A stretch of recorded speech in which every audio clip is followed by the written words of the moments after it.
All right, welcome into 305, guys.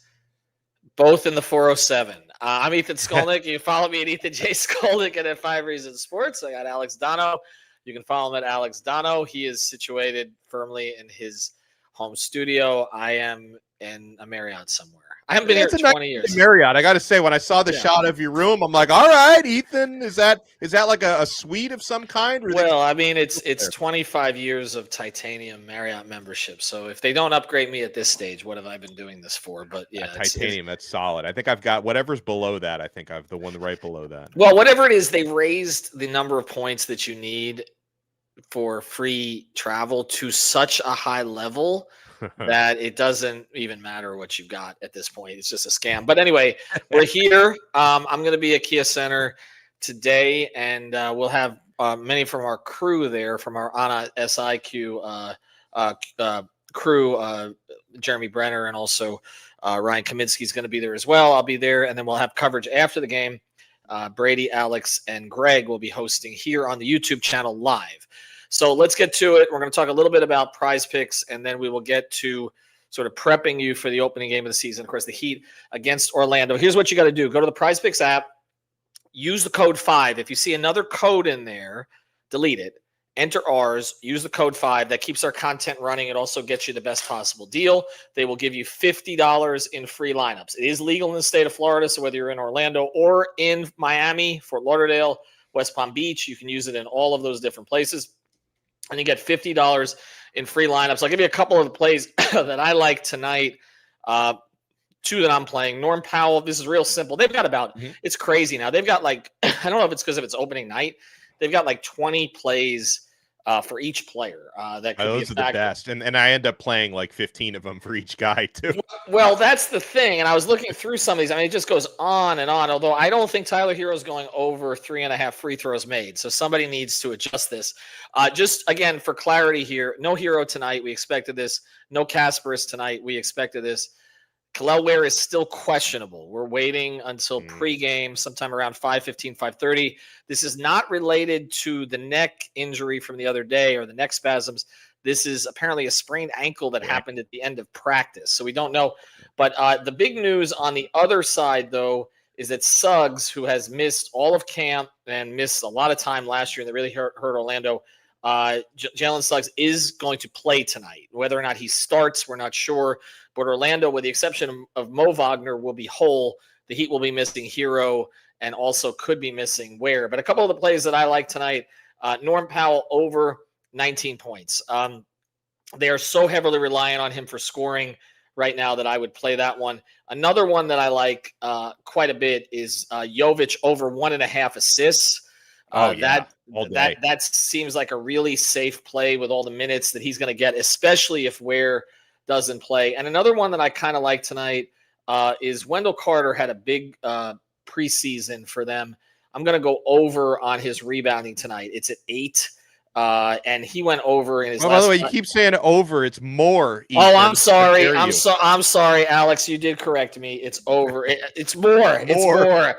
Play more on Wendell Carter Jr. over 8 rebounds, and then also Nikola Jovic over 1.5 assists. I like both of those plays tonight, and we'll be at the arena. But let's get to it. And I got to say this. I'm up in Orlando where there's a smaller fan base for the Magic than for the Heat.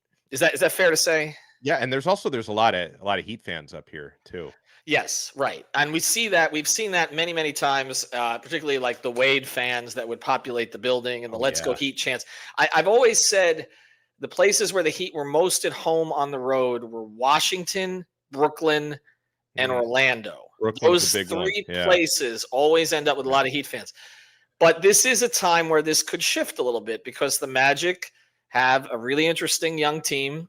They have one legit star in Paolo, another in Franz who looks like he's elevating to that. Suggs is a quality starter, and now they've added Desmond Bane. It cost them 4 first-round picks, but this is another player, in his 20s who they're going to build with for a core. So they are building towards something significant. A lot of people have them in the top 3 in the East. The Heat are not there. Nobody has the Heat in the top 3 of the East. I went through everything that you can look at. The highest that I found them anywhere was 6th. When I polled it today, Alex, and I said, what's more likely, the Heat get a top 6 position in the playoffs, or they miss the playoffs entirely, which means either making the play-in and losing in it or not making it at all. 70% said a higher percentage of them missing the playoffs entirely. And that's without intent, because we know that they're not going to do that on purpose. Do you feel that way as this season starts? Because it does feel like there's very different expectations for these two teams. Yeah, 1,000%. I mean, on the Heat side of it, Ethan, I am expecting perhaps a play-in or, 7-8, which is play-in, but 7-8 seed to outside of that as a play-in 9 or 10. It's kind of what I'm looking at here.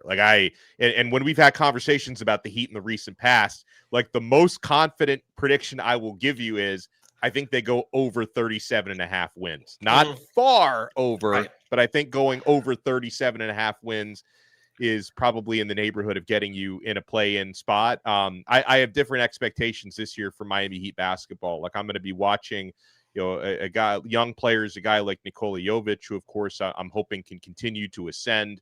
Good Eurobasket, really strong player. You mentioned an increased workload, especially tonight if Kel'el Ware doesn't play. So I'm looking at hopefully foundations being laid for this franchise for the future. On the Orlando side of the expectations, yes, they are high, rightfully so, based on their roster and based on their acquisitions. But as we've seen throughout the years, Orlando has not proven as a franchise that they can overachieve expectations where the Heat have. Like, the Heat have had a couple of NBA Finals runs in recent years where they had no business being there, coming out of the play-in to do that. So at least the Heat have shown you that they can overachieve expectations. With Orlando, I mean, haven't won a championship. The last time we saw them in the finals was 2009, 2010. I mean, it's been a long time for them. Now they're expecting to be able to compete in the East. And so, yeah, they have the team to do it. And then also from the Heat point of view, Ethan, you go into an opening night tonight against the Orlando Magic. A little bit of PTSD kicks in because the Heat and Magic have opened up the season against one another like 7 times. Previous times. Right. And the Heat are 1-6. The Heat are 1-6 in season openers against Orlando. You want to make it 2-6 tonight, but I'm not all that hopeful. I think the Magic are favored by 8.5 points or something on the spread tonight. I might bet Heat plus 8.5. I don't know if they're going to win the game outright, but I might put some money on that. Yeah, I would feel okay about that. And I know we're talking about previous history, and a lot of the Heat's losses came to guys like Vucevic and Fournier and Terrence Ross. Not a team with the firepower that this particular team has. But at the same time, I look at the Heat's start. They play 6 of their 8 on the road. They play 6 of their 8 against teams that made the playoffs last season. And they don't have Tyler. And they're going to have to play a different way during this. I don't know when he's going to be back, but for those who said this season opener, I told you not to buy into that. He's not back doing anything in terms of team drills or anything like that. He's starting to do more work on his own. Obviously, he's moving a little better. He's posted some stuff on his social media. I could see a scenario where he's maybe back in 2 weeks, but even that I think is optimistic. So they're going to have to get through this early stretch without him. They are really thin in the front court. Now, this has already reared its ugly head. It only took one game where Kel'el Ware doesn't play. Who's playing off the bench? Vlad Golden is part of your rotation. He doesn't look like a rotation player to me. Keshad Johnson, he doesn't look like a rotation player to me. So you're going against a team right away, okay, that is starting a big front line. Wendell Carter Jr., Paolo, and Franz. They come off the bench with Goga. This is a bigger front line. They're going to see some big front lines here in the first couple of weeks. And they are still a small team, at least in terms of depth. And, we talk about which guards are going to play and when they're going to turn it over to Kasparis and how are they going to blend in Hero. But my big concern is that they're thin in the front court. And if Ware doesn't play tonight, that is going to show up. So we'll see this immediately. Then they go to Memphis, a place where historically they haven't played particularly well. Now, again, it's a different team. Ja is going to play, it looks like. And then you come home and get the Knicks. So my concern with this team, and it's not quite the same, Alex, as the Dolphins, because the Dolphins are such a bleep show that I said if they could win 9 games, but also, and I said this repeatedly as the show, if they lose that game to the Colts, this whole thing could collapse. It has. The Heat are not going to collapse with a 2-6 start, but I absolutely could see a 2-6 start, and I think then we're going to see more and more fans tune out. I mean, does 0-6 preseason, does that enter your mind at all? I mean, for me, preseason is about situations, not about your actual win-loss. I mean, Orlando, I think, went 4-0 in preseason. They did. That's worth, but that doesn't, like, either side doesn't really. I don't think the Heat are going to win tonight. I think they can cover, but the preseason doesn't really change my expectation either way. But the Khalil Ware injury, if he doesn't play, that might. Well, 0-6 in the preseason. Last time they went winless in the preseason was the 07-08 season. They won 15 games. Oh no! Don't throw that stat at me. Yeah. Now I do think this is different. Spoelstra was first thing, they had a lot of guards out early. He's mixing in other pieces, but I do think what may carry over is I'm concerned about when the games get into clutch situations, how they're going to handle them. This was a problem last year, and let's just be honest. Tyler is one of the worst clutch players in the league statistically. The ball was in his hands all the time. The way that they won games in the clutch over the previous 4 years, whatever you think of Jimmy, and I've certainly had my thoughts, was the way they won those games was they defended and they got to the line. Jimmy slowed them down and got to the line. It wasn't because they played great offense down the stretch. It wasn't because Jimmy always took the best shots. It's because he consistently got to the line, slowed the game down, and they grinded it out with their defense. They couldn't do that last year because of Jimmy's situation. The ball in Hero's hands all the time. He was one of the worst clutch performers in the league by percentage. Now, Norm was one of the best. And he was playing with a guy who, not surprisingly, was one of the worst, Harden. But he was playing off of Harden's gravity. And he doesn't have that here.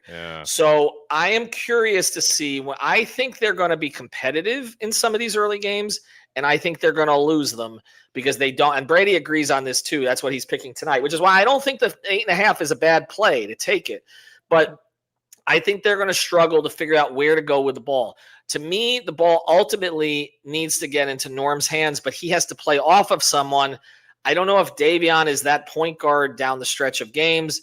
And again, they always forget Bam. So I'm concerned that that's going to continue to happen. So I think there are pockets of the game, Alex, they're going to look good.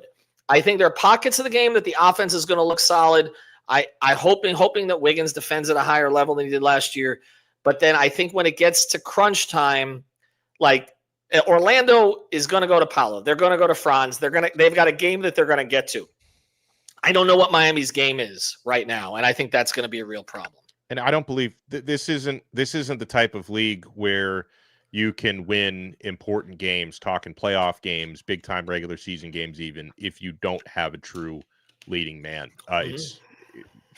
That's the most concerning thing to me. People brought up 3-point shooting as well, which to me, I think this team needs to be a 3-and-D team, which means you have to hit threes. So that's another concern. But in general, big games, clutch situations, if Tyler can't handle it or hasn't handled it historically, and Norm is a guy, like you said, has handled it, but that's when he's got the gravity of Harden to feed off of, then that's my biggest concern. Now, overall, I got a big picture thing, Ethan. I know you're feeling this, being the NBA guy that you are. This NBA on NBC thing was great. My vibes are so high. Round ball rock being back. It was great. It's like, man, I guess people who were like born, around the turn of the century probably don't appreciate it. But for people like us, you're slightly older than me, but same generation, slightly, I guess, who like slightly, Alex, just slightly. But for people like us who grew up to round ball rock, NBA on NBC, and everything that came with that, hearing John Tesh like back in our rotation, I haven't been outside of the fact that the Heat probably won't be very good. Like my general NBA vibes haven't been higher than they are right now for a long time. Well, first thing, I just want to respond to one comment from Benny. We don't know if Ware's playing tonight. We should get that in a couple of hours. He's questionable. As far as that goes, it wasn't just the round ball thing. It's just like having a competent production as opposed to what we've seen from ESPN in recent years. And, I thought, first thing, their analysts, the thing is they picked the right analysts too. And Amazon did also, by the way. I think people are going to be pleased with Amazon's coverage. Of course, Dwayne and UD are going to be part of that one. Yes. But you look at what NBC did. McGrady was always a good quote when he played. Vince is, if you've dealt with Vince is one of my favorite people I've dealt with in the NBA. I knew he'd be great in that format. And Carmelo, whatever you think of Carmelo, he expresses his opinions and he expresses them clearly. It's not the bleep show of Kendrick Perkins and Steven Screamin' A. Okay, like they have done that properly, and I think that it's good. It's good in terms of everything that they're doing in terms of presentation, and I think Amazon's going to be good as well. The problem for NBA fans is where the hell is the game tonight? That's going to be the problem. Which of the 85 streaming services are we going to find it on? But well, I'm just going to watch the highlights, like the commissioner. The commissioner says we can say that. All right, so let's get to tonight. You have the Heat covering tonight. I do too, but losing. That's kind of where I'm at with it. Yeah, I got it at like, I don't know, like a 105 to 99, something like that. See, I'm with you on this. I don't think the Heat crack 100 tonight. No, I don't. Exactly. And I think they're going to defend well enough that Orlando doesn't like go off. Yeah. So yeah, I'm going to say 105 to 99. You can cash in your Heat plus 8.5 tonight. I think that's fair. I would put it somewhere around there. I think this is going to be a struggle to score for the first couple of weeks. You mentioned the 3-point shooting, which was atrocious in the preseason. They are so heavily reliant on Powell and Hero to provide that. Now, if both of them are healthy, they're playing off each other, they're each getting off 8 threes a game, then yeah, I think that can carry them for offensive stretches. And again, if they play into Jovic's playmaking, and then you get some of these guys like Wiggins, like Larson, like Bam, etc., to anchor the defense. And Davion, of course. But I am really, really, really, really concerned about their 3-point shooting without Tyler. And they already have an issue of shot creation. They are relying on an offense now. Spo is trying to put something into place, and Bam acknowledged this, where it's basically read and react, feed off of each other. They're basically going to try to run a Steve Kerr / international type offense. That is going to take time.